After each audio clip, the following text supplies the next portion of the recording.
What's going on, Husker Freaks? Ethan Bias with you with another 4 Hours to Lincoln. Before I start this show, I did promise somebody I'd give my best Beavis and Butthead impression. Um, I don't know what to really say. I never prepared for this, but let's talk about it. Uh, let's talk about men's tennis. All right. We're going to recap men's tennis and their season. Yeah, let's recap it. All right. There you go. There's my impression. All right. Anyway, so after making it to the program's first ever Big Ten tournament semifinal, the Nebraska men's tennis team has concluded the season. The Huskers are now 17-10, 5-4 in the Big Ten. Ended the campaign with the most single season wins since 1990, after being consistently ranked and developing several standouts. Um, let's see. As of May 2nd, Nebraska concludes the season within the top 50 teams nationally at number 49. The final win of the season was a 4-2 upset over number 26 Illinois, which pushed the Big Red to accomplish 17 wins in the 2023-24 season, the most in the past 34 years. The Huskers also made their first and only appearance in the Big Ten tournament semifinals and claimed the winningest men's season at the Dillon Tennis Center with an 11-3 home record. Off the courts, all 11 Huskers were named the Tom Osborne Citizenship Team, and for the third straight year, the men's tennis team received the Herman GPA Award. The I can't talk today. The honor is given to the team with the highest GPA across Husker athletics, and men's tennis won the award 11 times total. And it is tied with cross country for the most by a team. Numerous Huskers had seasons to remember, setting records, concluding careers, and claiming accolades. Junior Calvin Mueller, who was an outstanding who had an outstanding and decorated season. Got some shit in my throat. Sorry, guys. All right, he reached 27 singles wins and being named to the All Big Ten first team. Mueller was named Big Ten Player of the Week twice in the season, the only current Husker to do so. The International Business Administration major was recently ranked number 71, the highest Husker ranking since 2012. Goodness sakes. All right. With the records of 27-12 in singles and 18-12 in doubles, the 2023 Big Ten individual singles champion tallied 6 ranked upset wins against conference opponents, most notably taking down number 34 Ronald Hallman, number 28 Justin Belize, and number 42 Hunter Heck. Mueller was also named the Big Ten tournament to the All Big Ten tournament team. His 27 singles wins notched Mueller at number 5 in program history for top singles wins in a season. Getting tongue-tied here. Then you got Anton Shep. He was the other Husker to receive the Big Ten Player of the Week, consistently playing number 1 doubles and number 1 or number 2 singles. The junior reached 45 career singles wins and 46 career doubles wins in his first season with the Nebraska.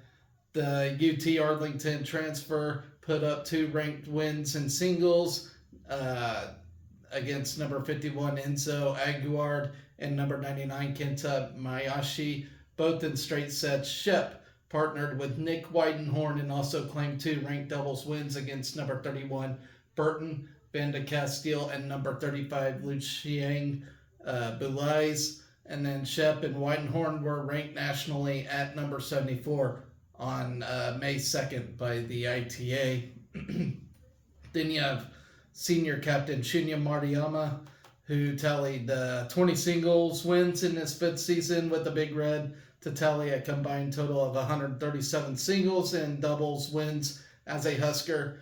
Mariama also claimed the number 8 spot in the top career singles wins record list with 70 career singles wins.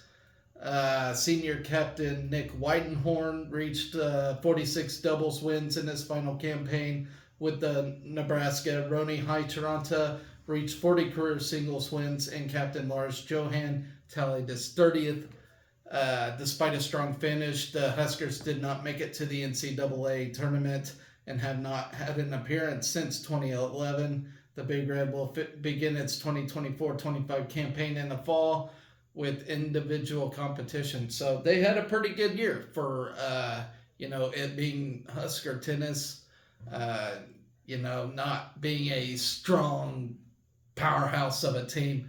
Not a bad season, and I'm actually really happy with all they accomplished this season, including that singles Big Ten championship by Calvin Mueller. So great stuff. All right, guys. So I haven't really explained what I'm going to talk about on my show. I'm recapping Friday all through today, which is Sunday, on all the action. Show has become more of a weekly thing than daily since spring's pretty much wrapping up. We only got 5 sports left for the school year going on, which is, you got baseball, track and field, men and women track and field, softball, and what the hell else was it? I can't remember, but 5 sports left for the season. So we'll start with Friday and move on through today. So, all right, to get things started off. Hey, and I can also do Barney's voice. I want to be your friend. All right, enough of that. Okay, so, damn it. All right, so to start things off on Friday, track and field competed at the Shocker Open in my backyard, and claimed 6 winners in that thing, 6 event titles, while hitting personal best marks ahead of the conference meet, which is actually coming up this coming week. Tyus Wilson won the high jump, matching his personal best, 7'5", the sophomore from Sterling, Kansas. First jumped that height last weekend at the Drake Relays, moving up to 2nd in the NCAA and 5th in Nebraska school history. Reed Nelson placed 3rd with a 6'11", and Mason Cooey grabbed 5th with a 6'9". In the women's high jump, Brooklyn Miller claimed 3rd with a 5'8", and Rebecca Pecora finished 5th with a 5'5" and 3/4. Then Kellen Kortenmeier brought home 2 titles, throwing a 153.2 in the discus and a 54 in the shot put. Sage Burbach added a 46.6 3/4 in the shot put to finish as a runner-up. In the women's hammer throw, Ariel Emmentorp threw a 168.7 to win the event. On the men's side, Seth Schnackenberg placed 3rd with a 197.9, and Max Herman finished 4th with a 196.8. Then you got Kylie Clark, who cleared a personal best mark in the pole vault, placing 2nd with a 13.4 and 3/4. Jessica Gardner and Hannah Preisler provided 3rd and 4th place finishes. Colby Heinrichsen cleared 15.3 in the men's pole vault to take 3rd.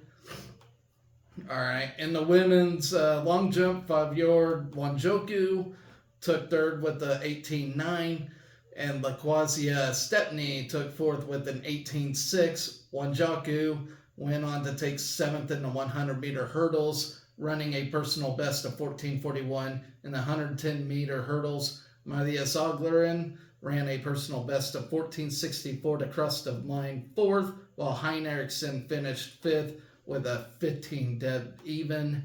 Then you got Lindsey Blim, who added a title, winning the 800 meters in 2 minutes and 11 seconds, 0.78. McKenna Lovehog took third with a time of 2:16.79. Blim took fourth in the 1500 meters, covering the track in 4 minutes 50 seconds and .45. Holden Roos finished second in the men's 800 meter with a 1:52.91. In the men's 1500 meter, Colby Erdkamp placed third with a 4-minute mark on the dot, .90. Cal Piscar finished fourth with a 4:02.10, and Eric Snell took fifth with a 4:07.34. Abrielle Artley and Carly Moore went 1 and 2 in the 400-meter hurdles, clocking personal best times of 58.47 and 59.43. Corey Berg and Joseph Clifford added top 5 finishes in the men's 400-meter hurdles, taking 4th and 5th. Then you got Stephen Higgs, who clocked the 11.80 in the women's 100 meter to take second, while adding a third place finish in the 200 meters with 24.41. Lorenzo Paisan and Seth Bayless brought in 6th and 8th place finishes in the men's 100 meters and the men's 200 meter. Algarin took 5th with a 21.89 in the women's 400 meter. Marie Fenestil ran a 58.66 to take 5th. And so next up, Nebraska looks to the Big Ten Championships, which will be hosted by Michigan this year on May 10th through the 12th. All right. All right. Sorry, somebody sent me a message on my phone, which I am currently recording on, so it threw me off guard, ladies and gentlemen. All right. So continuing on Friday, baseball taking on Minnesota. Both baseball and softball got wins on Friday, so let's talk about those wins. So baseball, Dylan Carey's go-ahead 2-run blast in the 7th inning powered Nebraska to a 10-7 win at Minnesota. They totaled 10 runs on 14 hits and an error, while Minnesota tallied 7 runs on 11 hits with 3 errors. Carey finished 3 for 4 with a home run and a trio of RBIs in his third 3-hit game of the season. Rhett Stokes also produced a 3-hit game, while Case Sanderson extended his on-base streak to 16 games. Ben Columbus and Josh Caron each drove in a pair of runs, while Cole Evans reached in 3 of his 5 plate appearances. Brett Sears made his 12th start of the season, tossing 5 innings and allowing 5 runs, 4 earned on 6 hits with 5 punchouts. Jalen Worthley earned the win despite allowing a pair of runs across his 9th multi-hitting relief appearance on the season. Casey Dice tossed a scoreless 8th and 9th inning to record his team-leading 5th save of the season. After the Gophers plated a run in the opening frame, Nebraska responded in the second with 3 consecutive 2-out singles to draw back even. Evans singled through the left side and it advanced to third base on a hit to left field by Sanderson. Carey then punched an 0-2 pitch through the left side to put the Huskers on the board to tie the game at 1. Sears worked around a pair of base runners in the bottom half, allowing Nebraska's offense to grab a 2-1 lead, beginning with back-to-back singles from Silva and Caron. With runners on the corners, Columbus lined an RBI single to center field to plate Silva and give Nebraska their first lead. After a plunked batter to begin the third frame, Sears retired 6 straight batters, 3 via a strikeout to keep the Huskers in front by a run after 4 innings. Nebraska finally broke through in the 5th, plating 4 runs on 4 hits to take a 6-1 advantage over the Gophers. Stone singled to right field, scoring Caron, who reached an error and advanced to third base after fielding an error in right field. Columbus then recorded his 2nd RBI of the night with a sac fly to give the Huskers a 3-run lead. Following an Evans walk, Sanderson plated him up on a double down the left field line and scored later in the frame on a fielding error. The Gophers' third miscue of the inning. Minnesota answered with a pair of solo home runs in the bottom half of the inning as Brady Council and Ike Mazenga left the yard. The Gophers drew 2 walks to begin the 6th frame and forced Nebraska to turn to Wordley, who allowed a pair of run-scoring doubles, which evened the game at 6. The Gophers went and held the lead for long as Evans worked a walk to lead off the 7th before Carey launched a 382-foot homer into left field to put Nebraska up 8-6. It marked the infielder's 5th home run of the season and his first since April 14th against Rutgers. Solo home run off Wordley cut the Husker lead to 1 in the 7th inning as the Gophers continued to fight. The Nebraska added 2 insurance runs in the top half of the 9th frame on a 2-run single from Karen before Dice retired 6 of his 7 batters, faced to earn his team high 5th save of the year. All right, moving on to softball now. Friday night, they used a 5-run 4th inning to claim a 7-6 victory. Once again at Minnesota. Both teams played at Minnesota this weekend. The Huskers led 2-0 early before Minnesota scored the next 4 runs to take a 4-2 lead. Nebraska regained the lead at 7-4 with its big 4th inning, then held off a 2-run rally by the Gophers in the bottom of the 7th. With the win, Nebraska improved. That day they improved to 28-21. They're now 29-22 after today's loss, which I will get to later. Sarah Harness earned the win by allowing 2 runs in 5.1 innings of relief. Kaylin Kinney started and was charged with 4 runs in 1.2 innings. Offensively, Sydney Gray, Billy Andrews, and Neva Bradwell each had 2 hits for the Big Red, while Samantha Bland doubled and drove in a pair of runs. Gray and Emerson Cope both homered as Nebraska produced 11 hits, including 4 extra base hits. Minnesota fell to 26-23 on the year and dropped to 12-9 Big Ten play. Once again, that record is different now, and I will get to that here later. Then J.C. Hambrick took the loss, allowing 7 runs in 4 innings, but only 2 of the runs were earned. Nebraska grabbed a 2-0 lead in the top of the 1st inning on back-to-back 2-out home runs from Gray and Cope. In the bottom of the inning, an error and a walk put the Gophers on 1st and 2nd with 0 outs. Gray then turned a nice double play, but Minnesota used a 2-out RBI single to cut the lead to 2-1. In the top of the 2nd, Caitlin Kaneda singled and was at second base with 2 outs. Bradwell then lined an infield single off the pitcher, but Kaneda was thrown out at home attempting to score on the play. Minnesota struck again with 2 outs in the bottom of the 2nd after the first 2 hitters were retired. The next 4 hitters all reached on either a walk or a hit by pitch and to force in the tying run. Harness then came on in relief with the bases loaded and was greeted with 2-run single through the right side that gave the Gophers their first lead 4-2. In the top of the 3rd, Nebraska scored 5 runs to take a 7-4 lead. Cope led off with a ground ball, then hit the 3rd base bag and caused the 3rd baseman to misplay the ball. Peyton Cody followed with a double to put runners on 2nd and 3rd. Bella Bacon then came through with an RBI single to pinch runner McKinley Malika and cut the Minnesota lead to 4-3. Brooke Andrews was up next and put down a squeeze bunt to score pinch runner Caitlin Neal with the tying run. An error left Andrews safe at first base as the Huskers had runners at 1st and 3rd with 1 out. Billy Andrews then hit an RBI infield single with 2 outs to give Nebraska the lead back at 5-4. Bland capped the inning with 2-run double that pushed the lead to 7-4.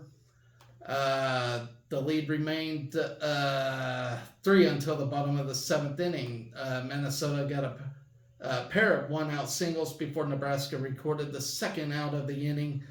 A 2-out, 2-run double then cut the Husker lead to 7-6 with a tying run on second base, but Harness retired the next batter on a soft pop-up to Billy Andrews at shortstop to end the game. All right. And I'm not really going to go over post-game notes for the softball. There's just not really time to do that. So now we're moving on to Saturday. Before I get to the Diamond Sports, I do want to talk about the volleyball spring game against Denver. That was a lot of fun. It was great to see the ladies back in action on the court. I'm actually jonesing for volleyball season because I just think this is going to be the year that we're going to win it all. God forbid. Hopefully Harper Murray keeps her shit together. All right. So they swept Denver 25-13, 25-12, 25-15. Just a nice, easy cruise to a win. We look good. Let's see, in front of a crowd of 5,094 at the UNK Health and Sports Center. So it's really cool. They got to travel to Kearney to, play a game. Everybody was excited. They sold out in like 30 minutes for the spring game, which is absolutely insane. Lindsey Krause led the Huskers with 12 kills, 2 digs, and a .417 hitting percentage. I'm very excited to see her. She's going to be hungry, especially since she got injured like near the end of the last year, which hopefully she stays healthy. Merritt Beeson added 10 kills on .412 hitting with 4 blocks, 3 digs, and 2 service aces. Skylar Pierce also contributed with 10 kills and hit .389. The Huskers hit .446 in the match and held the Pioneers to 120. Nebraska had decisive advantage in kills, assists, and blocks and aces. Andy Jackson posted 7 kills on .429 hitting with 3 blocks and so now it's no longer Becca Alec. She wants to be referred to as Rebecca Alec. Personally, it's gonna be hard for me personally to say it, but I will try my best to say Rebecca Alec. At least she's not transitioning or something and I have to call her a man or something. I can respect this. This is her wish, so I will try to call her Rebecca Alec. All right. But she finished with 5 kills on 7 swings and 3 blocks. Bergen Riley dished out 20 assists and 6 digs. And Kennedy Orr had 16 assists. So she actually had a day too. And I'm actually done because I was sitting here thinking she was a senior, but then I was thinking, well, we didn't have seniors all last year, so how the hell? I mean, she will be a senior next year, I do believe, but all right. Lexi Rodriguez had a team high of 12 digs. Lainey Choboy played libero in the 3rd set and finished with 7 digs. Olivia Malk added 5 digs and an ace. All right, so moving on. Back to bat sports for Saturday. So we'll start with softball. Game 2 against Minnesota. Nebraska scored 7 times in the 5th and 6th innings to rally for an 8-3 win for Game 2. Sarah Harness and Sydney Gray led the way for Nebraska on Saturday. Harness made the comeback possible by shutting out the Gophers over the final 5 innings, while Gray homered and drove in 5 runs. Harness earned her 2nd win in as many days with a 2nd straight outstanding relief effort. Harness allowed only 1 run in 6 innings with her longest outing this season. Offensively, Gray finished 2 for 3 with 5 RBIs, including a go-ahead 3-run homer in the 5th inning. Emerson Cope, Brooke Andrews, and Ava Bradwell also had 2 hits for Nebraska, which totaled 12 hits as a team. Cope, Brooke Andrews, and Samantha Bland added 1 RBI apiece.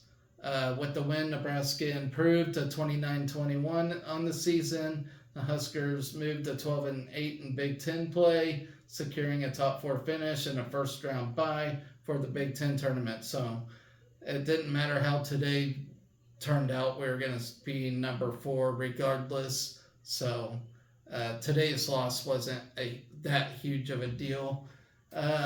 Mary Richardson took the loss for Minnesota, which fell to 26-24 overall and 12-10 in conference action. Both teams found the scoreboard in the first inning. In the top of the first, Billy Andrews drew a leadoff walk, stole second, and scored on a one-out RBI single from Gray to give Nebraska a 1-0 lead.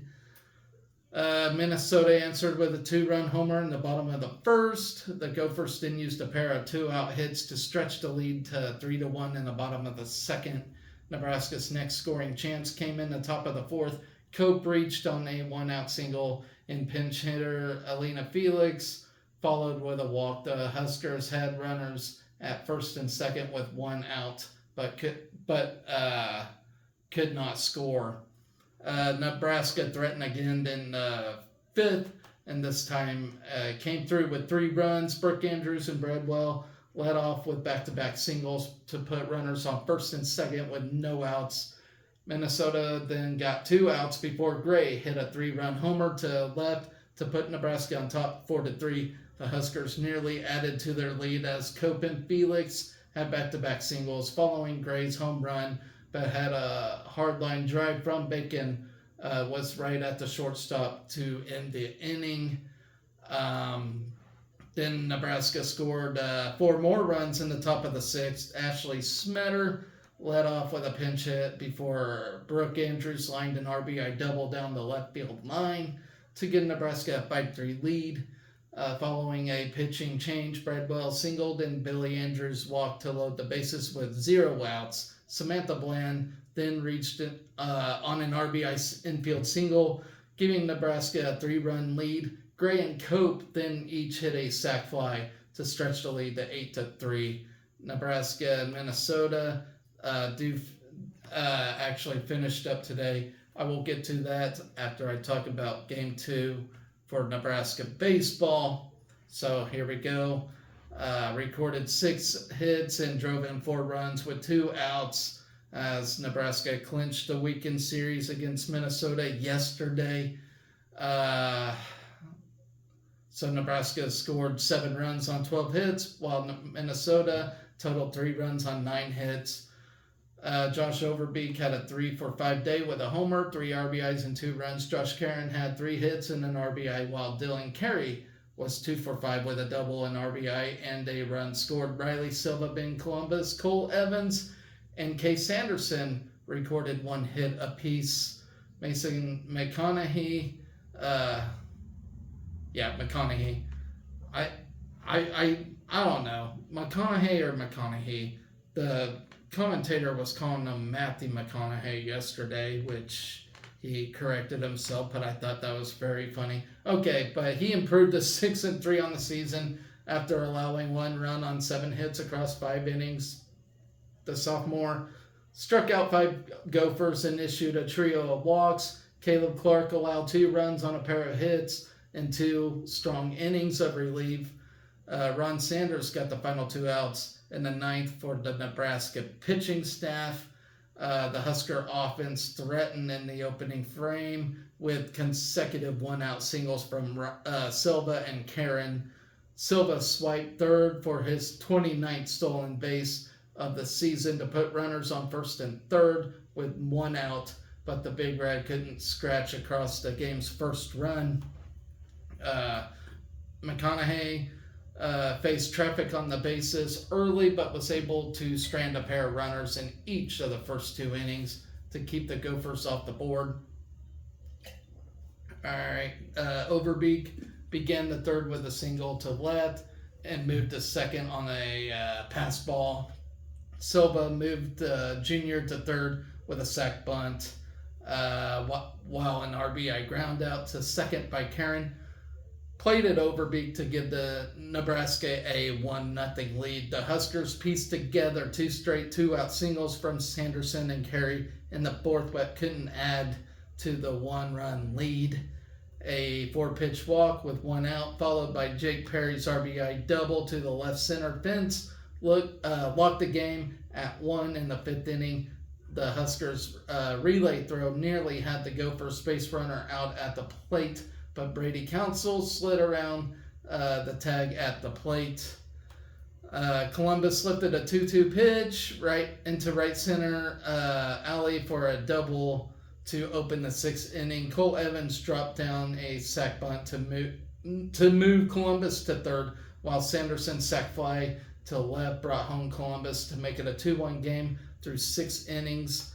The Husker offense erupted for 4 runs on 2 hits to blow the game wide open in the 8th.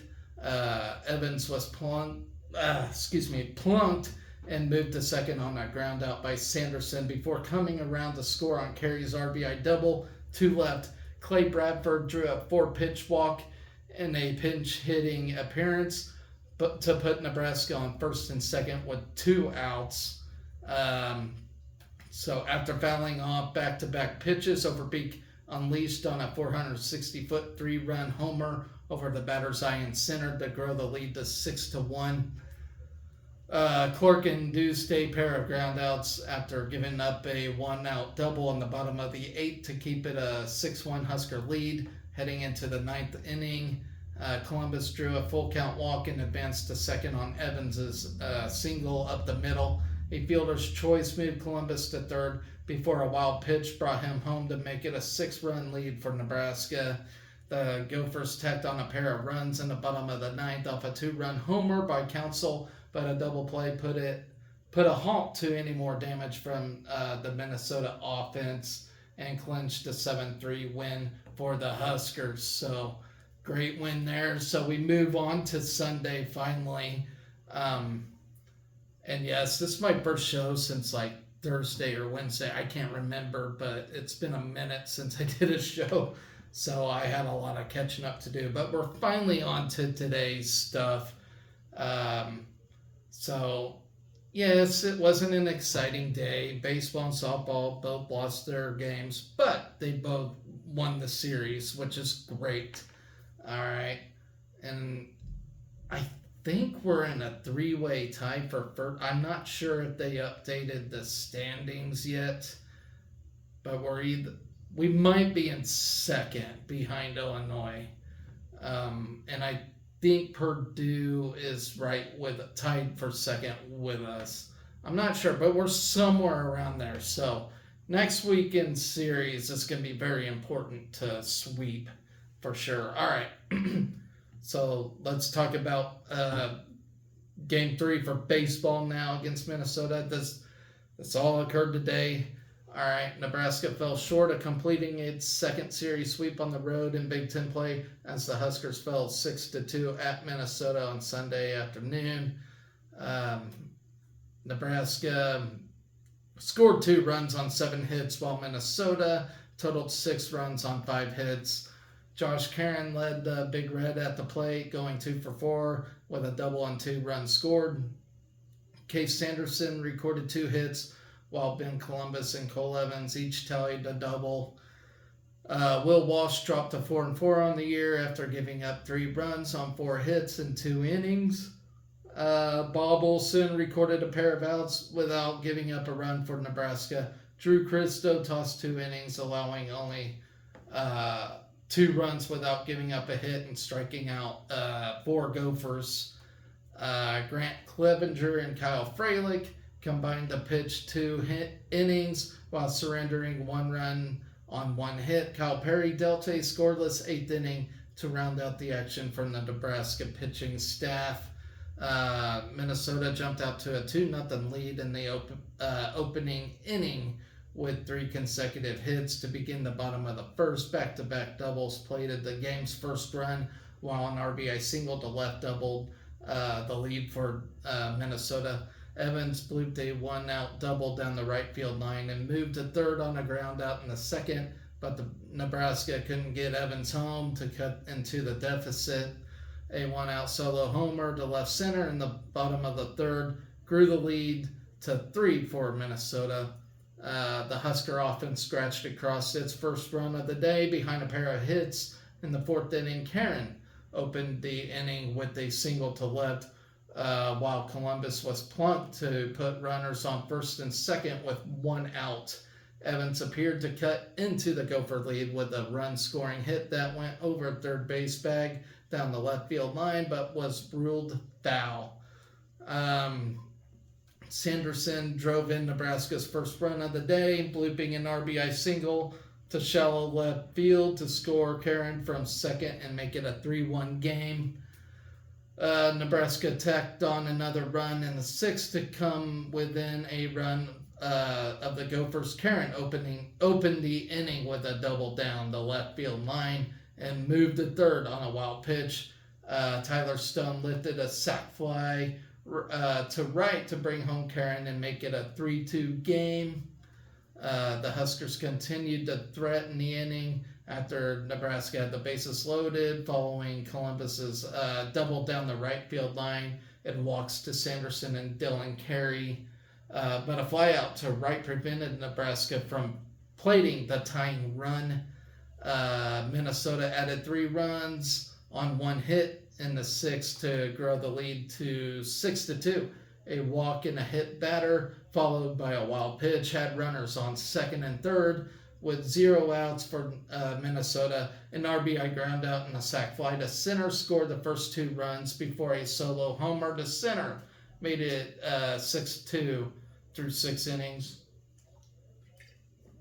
All right. Nebraska's offense was retired in order in the 7th and 8th innings to maintain the 4-run advantage for Minnesota. Sanderson opened the 9th with the single, but that was all the Nebraska offense could do to produce as Minnesota came away with the 6-2 win in the series finale. So, next up, Nebraska does step out of conference action as they welcome South Dakota State to Hawks Field, which is this upcoming Wednesday, and that'll be on Big Ten Plus. So stay tuned for that, ladies and gentlemen. Probably be another loss because we don't take those midweeks seriously. All right.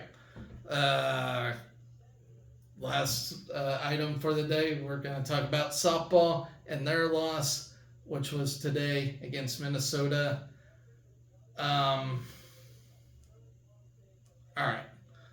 So they ended the regular season with a 7-5 loss to Minnesota in a game filled with base runners. 8 of the 12 runs scored in the 5th inning. Nebraska trailed 2-1 before scoring 4 times with 2 outs in the top of the 5th to take a 5-2 lead. But Minnesota came back with 4 2-out runs of its own in the bottom of the 5th, regaining a lead it would not relinquish.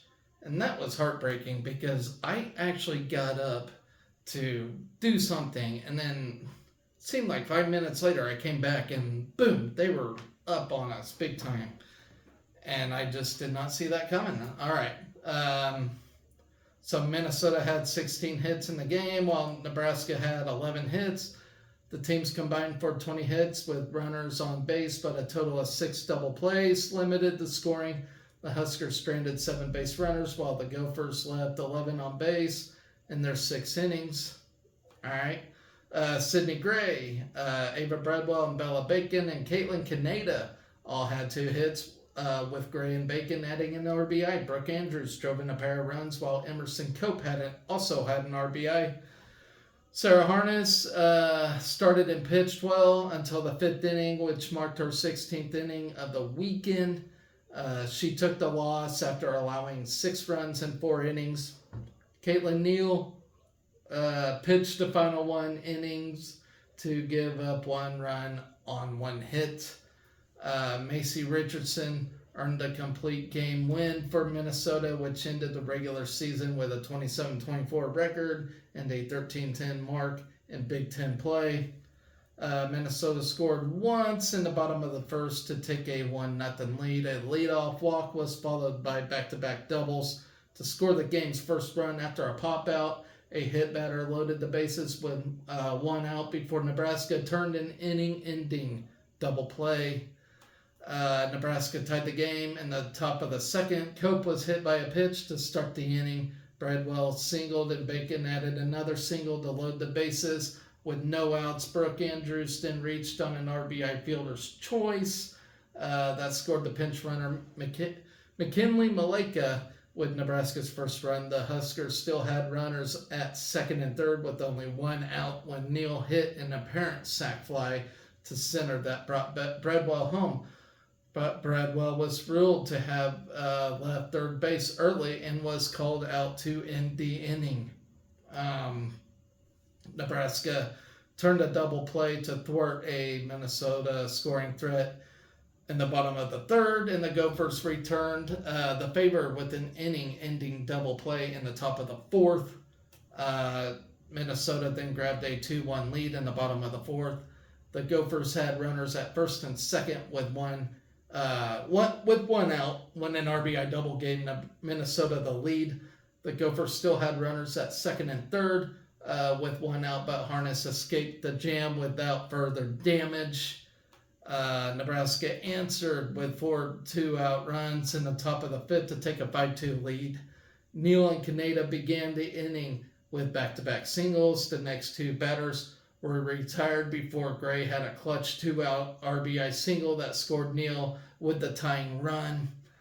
All right, Minnesota came right back with 4 2-out runs in the bottom of the inning to regain the lead at 6-5. The first two batters were retired before an infield single got the rally started. Another single put 2 runners on base before back-to-back doubles brought 3 runs home to tie the game at 5-5. An RBI single then gave the Gophers a 6-5 lead. Man, my throat gets really dry when I talk, ladies and gentlemen. All right. In the top of the sixth, Kaneda singled and Billy Andrews walked to put Huskers on first and second with 0 outs. But Nebraska hit into its third double play of the game before a flyout ended the threat. Minnesota then added an insurance run in the bottom of the sixth on a 1-out RBI double that gave the Gophers a 7-5 lead.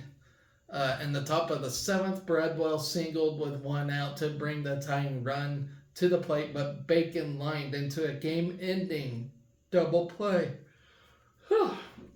With the regular season complete, Nebraska will turn its attention to the Big Ten tournament. The official bracket for the Big Ten tournament will be announced today. So stay tuned for that, ladies and gentlemen. And that's going to do it for my show. Ladies and gentlemen, next week, actually starting tomorrow, Kellyanne Strand will be heading to, I think it's Maryland, for the NCAA Regional Women's Golf Tournament to try to play into Nationals. All right, so that'll go on from Monday on through Wednesday, and then Wednesday is when the Big Ten softball tournament begins. Of course, Nebraska, do they play Friday? I think they actually start Friday since they're top 4. Either Thursday or Friday. I cannot remember, but they don't start Wednesday. I know that. And then baseball on Wednesday will take on South Dakota State for a non-con. Then Thursday continues the Big Ten softball tournament. That actually goes on all the way till Saturday. Then Friday, track and field begins its Big Ten Outdoor Championship. And then baseball starts its 3-game series against Indiana. And that's pretty much all. The Big Ten Track and Field Outdoor Championships will actually go on all the way through Sunday. So, pretty big week. I mean, there's not a lot going on, but there's a lot of action, if you know what I mean. So, we got that. And then, ladies and gentlemen, college sport, Husker sports can potentially be done in 4 weeks. That is crazy to me. I started this show in August when we first kicked off the soccer exhibition games, and it is now already coming to an end, which is totally crazy because I just can't believe how fast this goes. And then, of course, you get the summer without college sports. You get the Olympics, but yeah, you know. So it's crazy to me. I just cannot believe it how fast this goes. People that actually legitimately cover Husker sports, they gotta think, damn, life goes fast because it does, especially when you're constantly, talking Husker sports and trying to monitor every freaking thing they do. Time goes fast. And of course, this summer, as y'all know, I'm gonna be having a child, my first child. Um, you know, I've been around babies and whatnot, so I know how to hold them and all that, but I've never actually had one of my own. It's always cool to have like somebody else's kid, rocking a baby or whatever. So I can't really plan or predict what babies do. Um, of course, when they're infant size, all you gotta worry about is pretty much is them napping and changing their diapers and make sure they're fed, which can also be a lot too. So, with that being said, um, me having a second season of doing the show is under consideration because I'm going to be busy with a child. And of course, that comes first over anything, even Husker sports, you know, uh, having a whole human to take care of and make sure I keep alive is certainly more important than anything I can possibly think of. But so I'm hopeful I can keep doing this because I really enjoy it. But at the same time, there is more important things to do. So when I first started this show, we weren't even pregnant, and now somehow we got a little human growing inside. All right, so that's going to do it for my show. I will be back with y'all. Let's see.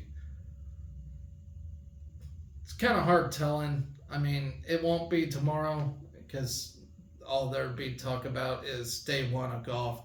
So probably sometime midweek. And then for the weekend, I will not be here. I have a graduation to attend, and so it'll be that following Monday until I can cover everything. So I don't have a whole lot going on this and next week to let you all know. So anyways, guys, I hope you all take care, and always remember to be excellent to each other. Go Big Red.